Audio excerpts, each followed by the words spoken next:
the oldest TV and film studio in the world, has created hundreds of hours of screen classics.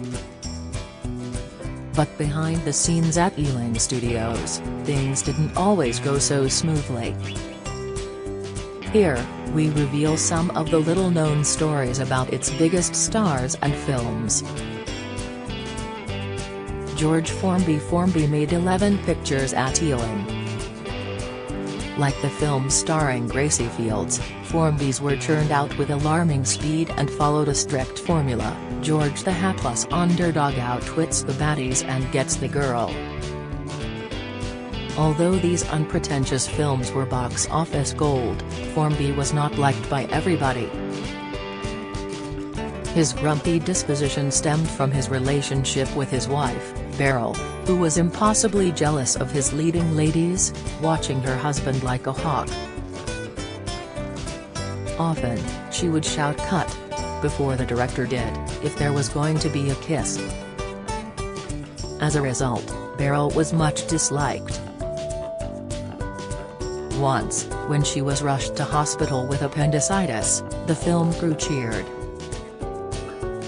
Diana Dors in Dance Hall, 1950, a young Dors appeared alongside an equally youthful Petula Clark as one of 4 factory girls who leave behind their monotonous jobs to go dancing every Saturday night. Seen very much as an emerging sex bomb type figure in British cinema, Dors was disappointed to be told she had to stuff cotton wool down her bra to prevent the outline of her nipples showing through her tight sweater. Dirk Bogarde, a young Bogarde, played a gun-toting teen villain in the classic crime drama The Blue Lamp, 1950. There was a climactic chase shot during a Greyhound Derby at London's White City Stadium. None of the 30,000-strong crowd were told a film unit was shooting that evening, and Bogarde had to run the gauntlet of what, at times, was a mob, some carrying razors. "My clothes were torn to shreds," the actor later claimed. In another scene, chased by police, Bogarde had to cross over a live electric railway track. "I can remember the faces of the train drivers coming out of the tunnel and seeing a man and a policeman in uniform, standing between the tracks.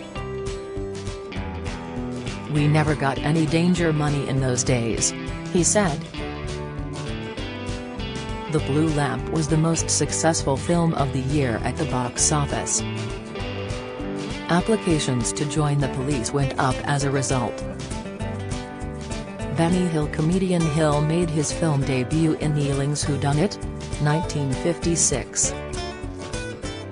The hope was that he would be a successor to the likes of other popular Ealing comedy stars such as Tommy Trinder, Will Hay, and Stanley Holloway.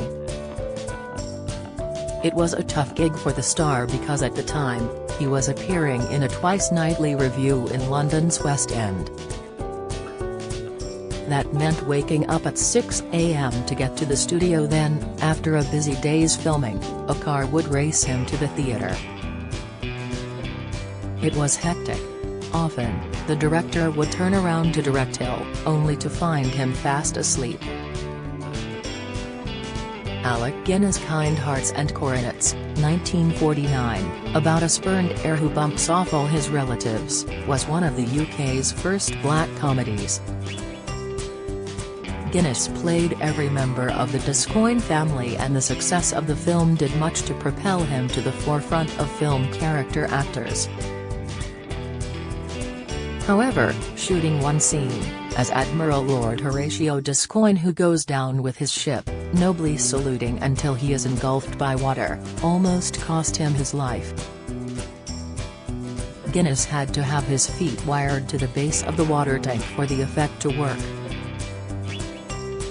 When asked if he could hold his breath for 30 seconds, Guinness boasted that as a keen practitioner of yoga, he could hold his breath for something like 4 minutes. With the shot completed, the crew began to pack up when someone remembered Guinness was still underwater.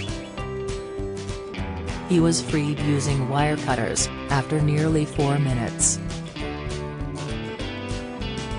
Audrey Hepburn in The Lavender Hill Mob, 1951, there was a small role for a 21-year-old actress who had only just begun in films, Audrey Hepburn. No one spotted anything special about her, except Alec Guinness. After their brief scene together, he phoned his agent and said, "I don't know if she can act, but a real film star has just wafted onto the set. Someone should get her under contract before we lose her to the Americans." Sid James. The Lavender Hill Mob also gave Sid James his big break. When scriptwriters Galton and Simpson were looking for an actor to play Tony Hancock's pal in a BBC radio series, they knew the actor they wanted, but couldn't recall his name. They remembered seeing James in The Lavender Hill Mob, so trawled through cinema listings until they found a picture house showing it in Putney, southwest London. "We had to sit through the entire film until the credits came up," Galton recalled. James also made comedy railway film The Titfield Thunderbolt, 1953, for Ealing. In one scene he had to drive a steamroller, but no one explained to him how it worked. "I went straight over a camera with it," the carry-on actor later recalled. "Thousands of quid's worth of camera flattened with a steamroller. I couldn't control it, and the fellas on the crew couldn't move. The bloody steamroller did 3 miles per hour, but they were petrified." That was popular. Peter Sellers. One of Ealing's most famous films was The Lady Killers, 1955, featuring a young Peter Sellers.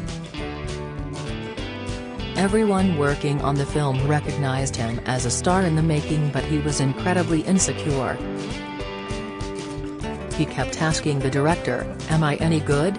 The Bells Go Down, 1943, this movie, starring Tommy Trinder, went down in film history because it nearly burned down a stage. The local fire brigade's hoses were too short to go from the mains in the street to the set. So, everybody grabbed buckets of water and did their best. It ended up burning a big hole in the studio roof, something Hitler's bombers hadn't managed. Ironic, given that the film celebrated the bravery of volunteer firefighters during the Blitz.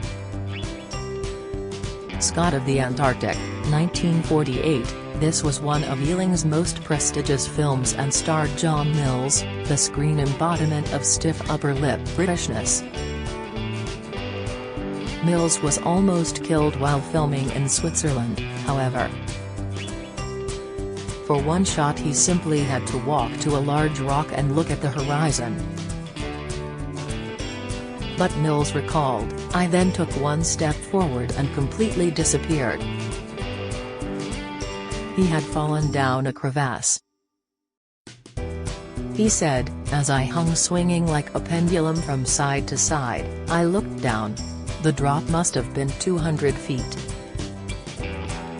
Luckily, his harness was tied to his sled and other actors pulled him out." Whiskey Galore, 1949, one of Ealing's most famous films, told the story of a cargo ship that runs aground off a tiny Scottish island. To the delight of the islanders, the ship's cargo consists of 50,000 cases of whiskey. Critics said it was the longest unsponsored advertisement ever to reach cinema screens the world over. The Distillers Company Limited was so happy with the film's success and the resulting increase in sales that it laid on a lavish dinner for everyone connected to it at the Savoy Hotel.